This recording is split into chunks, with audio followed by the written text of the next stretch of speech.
Hey everybody, Drew here, and you are with me in the shop, 2003 to 2008 Corolla. This wasn't that bad, been working on it about 4 hours, kind of taking my time and figuring it out as I go. I didn't watch or read anything on this one, didn't get any all data or go to Toyota because everything says online that you need to pull this engine from the bottom.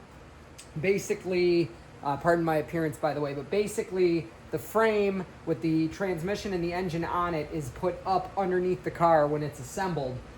So that's how they want you to take it back out. And pretty much everything out there says you need to take the axles out of the transmission, shift cable, all that. I just took the wiring harness, flopped it over, and kind of hooked it onto the rear view mirror over there.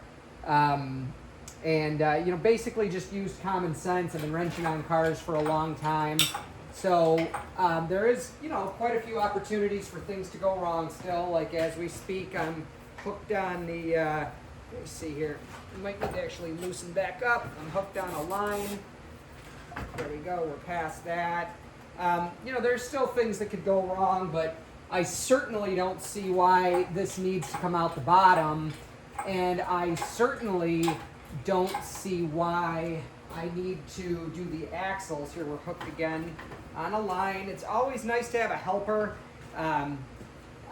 Pardon me, I tend to say, when it comes to men especially, there's either guys that try to take over or get in the way. There's very rare is there a guy that, helps and doesn't either take over or get in the way. And, I pray for the Lord to make me the kind of guy that can help without being either. Women are a different story. They're vastly superior in many ways to men.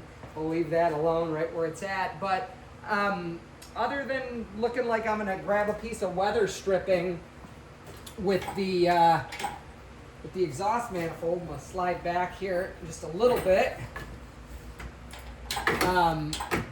We're hitting something, kind of don't care.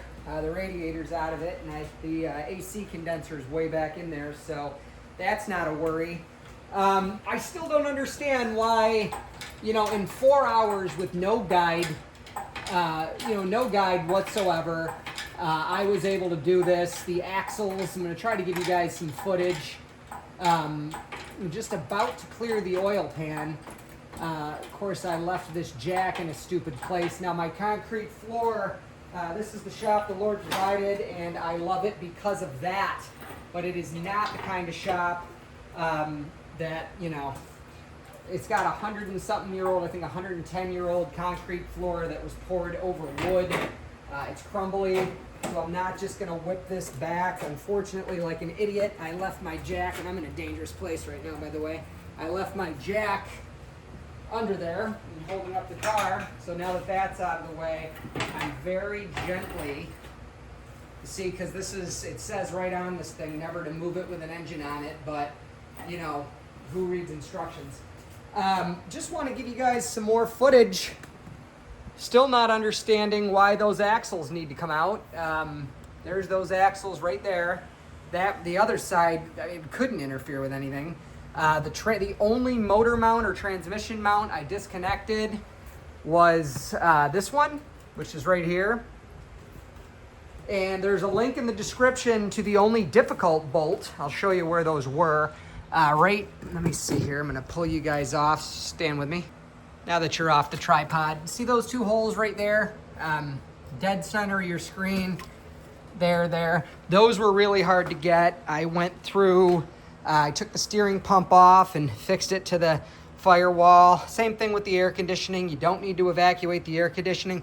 Folks, listen, I don't want to go on too much of a tangent, but I had to do the oil pump, which means removing the oil pan on my 2008 Tundra with a 4.7 liter. According to Toyota, step 1, depressurize the fuel system. Step 2, disconnect the 12-volt battery. Step 3, this is verbatim, remove engine assembly. Step either 36 or 38, I forget which, of removing the engine assembly is removing the transmission assembly. I didn't take the engine or transmission out of that truck, and I did it. So the purpose of this video is to just well, maybe it'll direct you to those 2 bolts. Watch my video on those 2 bolts. But it's just to show you, I was not ASC trained or certified. Yes, I've been wrenching for a while. Yes, this is how I feed my family. I got a humble shop again. The Lord provided. I do not complain about it, or I try not to. But this isn't rocket science, guys. I didn't even use any specialty tools except stick-to-itiveness and a little bit of common sense, which I understand isn't always common. The exhaust manifold was left on, the harmonic balancer was left on, and the engine's out of this car. And obviously getting it back in is going to have its own issues. Maybe I didn't label quite enough on this. Usually Toyota harnesses, though, as you lay them back out, you got, so it's put in here and this one's connected. Okay, this one's loose. Where could it go? Generally speaking, that you can't plug the wrong connector into the wrong place on a Toyota, so super easy. But this is the engine out without any special tools, without following anything Toyota has to say or the general internet has to say. And if I could do it, you could do it. So anyways, this is mostly for entertainment and a little bit of reference. I'm Drew. I hope this video entertained you. If it did, do please give it a thumbs up. Subscribe to the channel. You see more and more of my shenanigans. Lord willing, this is the middle of 2025 right now. Hopefully by the beginning of 2027, I'm going to be in a place personally where I could start on more fun stuff, like finally putting together that 54 Chevy truck hanging on the back wall. And you'll start seeing my boys, my daughter, start getting more involved in the shop on fun jobs, not jobs like this. So if you want to subscribe and hang out the next year and a half and pray for me, pray for us that that day of getting off this treadmill, getting out of this rat race comes a little bit sooner. Would appreciate it. And yeah, take care. God bless. Bye.